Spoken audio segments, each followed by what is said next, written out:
പുതിയ വീഡിയോയിലേക്ക് എല്ലാ കൂട്ടുകാർക്കും സ്വാഗതം. ഇനി ഞാൻ നിങ്ങളുമായി പങ്കുവെക്കുന്ന അപ്ഡേറ്റ് ഇന്നത്തെ സ്മാക്ഡൗൺ എപ്പിസോഡിൻ്റെ ഒരു അവസാനത്തിൽ നമുക്ക് കാണാൻ സാധിച്ച വമ്പൻ സെഗ്മെൻറ്റിൽ എന്താണ് യഥാർത്ഥത്തിൽ ആ ഒരു ആക്രമണത്തിൽ പിറകിൽ എന്നുള്ളതിനെ സംബന്ധിച്ചാണ്. സ്മാക്ഡൗൺ എപ്പിസോഡിൻ്റെ അവസാനം കോൺട്രാക്റ്റ് സൈനിങ് സെഗ്മെൻ്റ് ആയിരുന്നു നടന്നിട്ടുണ്ടായിരുന്നത്.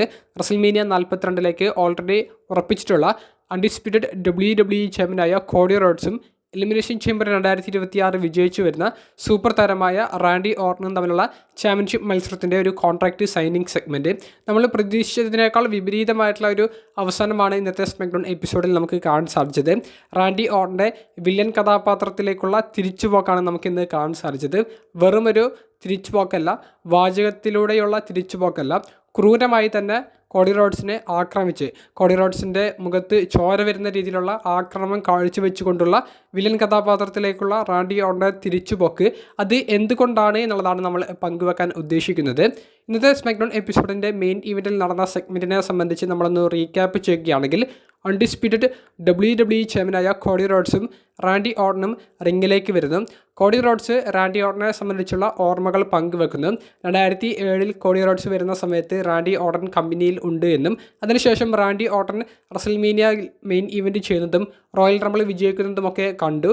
റാൻഡി ഓർട്ടനെ പോലെ തനിക്കും ചെയ്യണമെന്നുള്ള ഒരു ആഗ്രഹമൊക്കെ ഉണ്ടായിരുന്നു. പിന്നീട് താൻ കമ്പനി വിട്ട് പോയി പിന്നീട് തിരികെ വന്നപ്പോഴും റാൻഡി ഓർട്ടൻ അപ്പോഴും കമ്പനിയിൽ തന്നെ ഉണ്ട്. അത്രയ്ക്കും ലോയലാണ് റാൻഡി ഓർട്ടൻ എന്നുള്ളതാണ് കോഡി റോഡ്സ് ഉദ്ദേശിച്ചത്. ഇപ്പോൾ ഇതാ തനിക്കെതിരെ ഒരു മത്സരത്തിന് വേണ്ടി വരുന്നു. തൻ്റെ ഒരു സഹോദരനൊന്നുമല്ല റാൻഡി ഓർട്ടൻ, പക്ഷേ അതിനേക്കാൾ വലിയൊരു വ്യക്തിബന്ധം ഞങ്ങൾക്കിടയിലുണ്ട് എന്നുള്ളതും കോഡി റോഡ്സ് റാൻഡി ഓർട്ടനെ സംബന്ധിച്ച് പങ്കുവെക്കുന്നു. എന്നിട്ട് കോഡി റോഡ്സ് ആ ഒരു കോൺട്രാക്റ്റ് സൈൻ ചെയ്യുന്നു. റാൻഡി ഓർട്ടനും ആ ഒരു കോൺട്രാക്റ്റ് സൈൻ ചെയ്യുന്നു. അപ്പോൾ ആ ഒരു സമയത്ത് കോഡി റോഡ്സ് റാൻഡി ഓർട്ടൻ നന്നായി ബൂസ്റ്റ് ചെയ്യുന്നുണ്ട്. റാൻഡി ഓർട്ടൻ ഇപ്പോഴുള്ള റാൻഡി ഓർട്ടനെയാണ് തനിക്ക് ആവശ്യം, ഇത്രയും ഒരു വീറും വാശിയുമുള്ള റാൻഡി ഓർട്ടനെയാണ് തനിക്ക് ആവശ്യം എന്നൊക്കെ പറഞ്ഞ് ആ ഒരു പറഞ്ഞു നിൽക്കുന്ന ഒരു സമയത്താണ് അപ്രതീക്ഷിതമായിട്ട് കോഡി റോഡ്സിൻ്റെ തല പിടിച്ച് ആ ടേബിളിലേക്ക് അടിക്കുന്നതും പിന്നീട് സ്റ്റീൽ ചെയറൊക്കെ ഉപയോഗിച്ച് ക്രൂരമായി കോഡി റോഡ്സിനെ ആക്രമിക്കുന്നതും. അപ്പോൾ വില്ലൻ കഥാപാത്രത്തിലേക്കുള്ള റാൻഡി ഓർട്ടൻ്റെ തിരിച്ചുപോക്കും അവസാനം ആ ഒരു ടൈറ്റിൽ എടുത്ത് സ്റ്റീൽ ചെയറിൽ റാൻഡി ഓർട്ടൻ ഇരിക്കുന്ന ആ ഒരു ഷോട്ടും കൂടി കാണിച്ച് സ്മാക്ഡൗൺ ഗംഭീരമായിട്ടാണ് ഇന്ന് അവസാനിപ്പിച്ചത്. അപ്പോൾ എന്തുകൊണ്ട് റാൻഡി ഓർട്ടൻ കോഡി റോഡ്സ് എന്ന ഉറ്റ സുഹൃത്തിനെ ആക്രമിച്ചു, അതിൻ്റെ കാരണങ്ങളാണ് ഇനി പങ്കുവെക്കാനുള്ളത്. ഒന്നാമത്തെ കാരണം എന്ന് പറയുന്നത് റസൽമേനിയ പോലത്തെ ഒരു ബിഗസ്റ്റ് സ്റ്റേജിലാണ് ഇവരുടെ ഡ്രീം മാച്ച് നടക്കുന്നത് എന്നുള്ളതാണ്. അപ്പോൾ റസൽമേനിയയുടെ ഇപ്പോഴത്തെ സിറ്റുവേഷൻ നമുക്ക് അറിയാം. ഓൾറെഡി കൺഫേം ചെയ്തിട്ടുള്ള 2 റസൽമേനിയ മെയിൻ ഇവൻറ്റുകളിലും ഫേസ് ക്യാരക്ടേഴ്സ് ചെയ്യുന്ന റെസ്ലേഴ്സ് തമ്മിലുള്ള മത്സരമാണ് കൺഫേം ചെയ്തിട്ടുള്ളത്. അപ്പോൾ ഒരു വില്ലൻ കഥാപാത്രത്തിൻ്റെ ഒഴിവ് അല്ലെങ്കിൽ വില്ലൻ കഥാപാത്രത്തിൻ്റെ ഒരു ആവശ്യം അവിടെ ഉണ്ട്. അപ്പോൾ ഇപ്പോൾ കൺഫേം ചെയ്തിട്ടുള്ള ഈ ഒരു അൺഡിസ്പ്യൂട്ടഡ് ചാമ്പ്യൻഷിപ്പ് മത്സരത്തിൽ ഈ സ്റ്റോറി ലൈൻ ഇന്നത്തെ സ്മാക്ഡൗണിലേക്ക് വരുന്നത് വരെ കോഡി റോഡ്സ് ഫേസും റാൻഡി ഓർട്ടൻ ഫേസുമായിരുന്നു.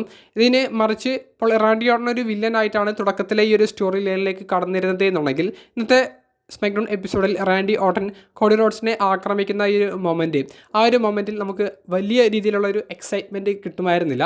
മറിച്ച് ഇപ്പോൾ ഒരു ഫേസായിട്ട് റാൻഡി ഓർട്ടൻ വന്നിട്ട് കോഡി റോഡ്സിനെ ആക്രമിച്ചപ്പോൾ അപ്പോൾ അതിൽ വലിയൊരു എക്സൈറ്റ്മെൻറ്റ് ആളുകൾക്ക് കിട്ടി. ഇനി എന്താണ് റാൻഡി ഓർട്ടൻ ചെയ്യാൻ പോകുന്നത്, റസൽമേനിയയിൽ റാൻഡി ഓർട്ടൻ വിജയിച്ച് 15ാമത്തെ തവണ വേൾഡ് ചാമ്പ്യൻ ആകുമോ എന്നുള്ള ആ ഒരു ക്യൂരിയോസിറ്റി ആളുകളുടെ മനസ്സിലേക്ക് വരും. അത് റസൽമേനിയ പോലെയുള്ള ഒരു ബിഗസ്റ്റ് സ്റ്റേജാണ്. ആ ഒരു ബിഗസ്റ്റ് സ്റ്റേജിലേക്ക് അവർക്ക് വേണ്ടതും ഇത് തന്നെയാണ്. ആളുകൾക്കിടയിൽ ഒരു ക്യൂരിയോസിറ്റി വരണം. ഒരു മെയിൻ ഇവൻ്റ് മാച്ച് ആകുമ്പോൾ വൺ സൈഡ് ആയി പോവാതെ 2 റെസ്ലേഴ്സിനും തുല്യമായിട്ടുള്ള ഒരു പ്രാധാന്യം കൊടുത്ത് 2 റെസ്ലേഴ്സിനും വിജയിക്കാനുള്ള അവസരങ്ങൾ സൃഷ്ടിച്ച് ഇതിൽ ആര് വിജയിക്കുമെന്നുള്ള ഒരു ക്യൂരിയോസിറ്റി ആളുകളിൽ നിർത്തിയാൽ മാത്രമേ റസൽമേനിയ മെയിൻ ഇവൻറ്റിൻ്റെ ബിൽഡപ്പ് കൃത്യമാണെന്ന് ആളുകൾ പറയുകയുള്ളൂ.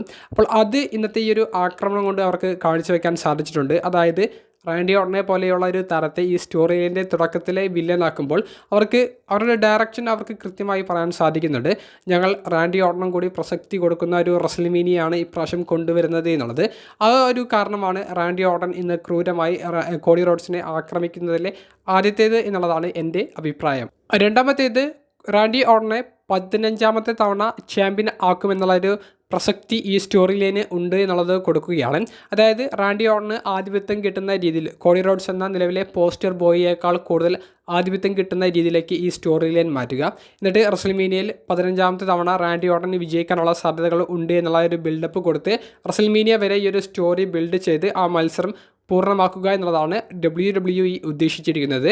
എലിമിനേഷൻ ചേംബറിൽ കോഡി റോഡ്സിനെ പിൻ ചെയ്തിട്ടാണ് അവസാനം റാൻഡി ഓർട്ടൺ വിജയിക്കുന്നത്. ഇന്നത്തെ സ്മാക്ഡൗൺ എപ്പിസോഡിലാണെങ്കിൽ പോലും ആ ഒരു ഫേസ് ടു ഫേസ് സെഗ്മെൻറ്റിൽ വലിയ ആധിപത്യം കിട്ടിയതും റാൻഡി ഓർട്ടന് തന്നെയാണ്. അപ്പോൾ ഈ ഒരു സ്റ്റോറി ലൈനിൽ വലിയ മേധാവിത്വം കിട്ടി നിൽക്കുന്നത് റാൻഡി ഓർട്ടനാണ്. അപ്പോൾ റസൽമീനിയയിൽ ഞങ്ങൾ കോഡി റോഡ്സിനെതിരെ റാൻഡി ഓർട്ടനെ പോലെയുള്ള ഒരു ലെജൻഡിനെ കൊണ്ടുവരുമ്പോൾ കോഡി റോഡ്സ് ഇപ്പോഴത്തെ ഒരു പോസ്റ്റർ ബോയ് ആണെന്ന് എല്ലാവർക്കും അറിയാം.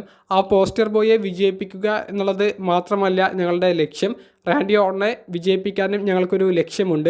അതുകൊണ്ട് തന്നെ റാൻഡി ഓർട്ടന് വലിയ പ്രസക്തിയുള്ള ഒരു റസൽമീനിയാണ് അല്ലെങ്കിൽ ഒരു ഷോയാണ്, മാച്ചാണ് നടക്കാൻ പോകുന്നത് എന്നുള്ളത് കാണിക്കുക. അതിന് റാൻഡി ഓർട്ടന് വലിയൊരു ആധിപത്യം കിട്ടുന്ന ഒരു സെഗ്മെൻറ്റ് ആവശ്യമുണ്ട്. അതാണ് ഇന്നത്തെ സ്മാക്ഡൗണിൽ റാൻഡി ഓർട്ടൻ്റെ വില്ലൻ കഥാപാത്രത്തിലേക്കുള്ള ഒരു തിരിച്ചുപോക്ക് എന്നുള്ള നിലയിൽ അവർക്ക് ബിൽഡ് ചെയ്യാൻ സാധിച്ചത്. അവർ അത് കാണിച്ചതിൻ്റെ കാരണം അതാണ്. അപ്പോൾ 15ാമത്തെ തവണ റാൻഡി ഓർട്ടൻ WWE ചാമ്പ്യൻ ആകുമെന്നുള്ളത് അവർ ഇൻഡയറക്റ്റ് ആയിട്ട് പറയാൻ ഉദ്ദേശിച്ച ഒരു സെഗ്മെൻറ്റ് കൂടിയാണ് നമുക്ക് ഇന്ന് സ്മാക്ഡൗണിൽ കാണാൻ സാധിച്ചത്. മൂന്നാമത്തെയും അവസാനത്തേതുമായിട്ടുള്ള ഒരു കാരണം റസൽമീനിയ 42ൻ്റെ ടിക്കറ്റ് സെയിൽസ് വലിയ രീതിയിൽ ഉയർത്തുക എന്നുള്ളതാണ്. കഴിഞ്ഞ വർഷത്തെ വെച്ച് താരതമ്യപ്പെടുത്തുമ്പോൾ ടിക്കറ്റ് സെയിൽസിൽ വലിയൊരു കുറവുണ്ടായിട്ടുണ്ട്.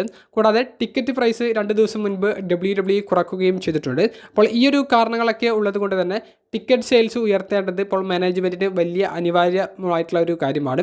കാരണം കഴിഞ്ഞ വർഷം ഇതേ സ്ഥലത്ത് വെച്ച് റസൽമീനിയ നടത്തിയപ്പോൾ അതേ രീതിയിലുള്ള ഒരു പ്രോഫിറ്റോ അല്ലെങ്കിൽ അതേ രീതിയിലുള്ള വലിയൊരു വരുമാനമോ ആണ് കമ്പനി ഉദ്ദേശിക്കുന്നത്. അപ്പോൾ അതിൻ്റെ അടുത്തേക്കെങ്കിലും എത്തണമെന്നുണ്ടെങ്കിൽ എക്സൈറ്റ്മെൻ്റ് ആയിട്ടുള്ള എന്തെങ്കിലുമൊക്കെ ഘടകങ്ങൾ ഈ റസൽമീനിയയിലേക്ക് ആഡ് ചെയ്യണം. അപ്പോൾ റാൻഡി ഓർട്ടൻ്റെ 5 വർഷങ്ങൾക്ക് ശേഷമുള്ള ഒരു ഹീൽ ടേൺ ടിക്കറ്റ് സെയിൽസ് ഉയർത്താൻ സാധിക്കുമെന്നുള്ളൊരു പ്രതീക്ഷ മാനേജ്മെൻറ്റിന് നൽകുന്നുണ്ടായിരിക്കും. അതും റാൻഡി ഓർട്ടൺ ക്രൂരമായി കോഡി റോഡ്സ് എന്ന പോസ്റ്റർ ബോയെ ആക്രമിക്കുന്നതിന് ഒരു കാരണമായി എന്ന് തന്നെ പറയേണ്ടി വരും. കൂടാതെ റസൽമീനിയ 42ൻ്റെ 2ാമത്തെ ദിവസത്തിലെ main event world heavyweight championship മത്സരമാണെന്ന് നമുക്ക് അറിയാം. പങ്കും റോമൻ റെയിൻസും തമ്മിലുള്ളത്.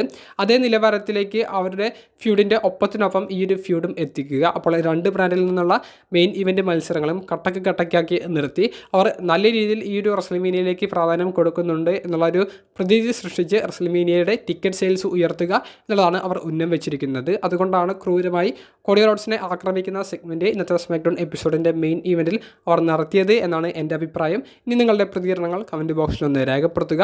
അപ്പോൾ അടുത്തൊരു വീഡിയോയുമായി കാണുന്നത് വരെ ബൈ.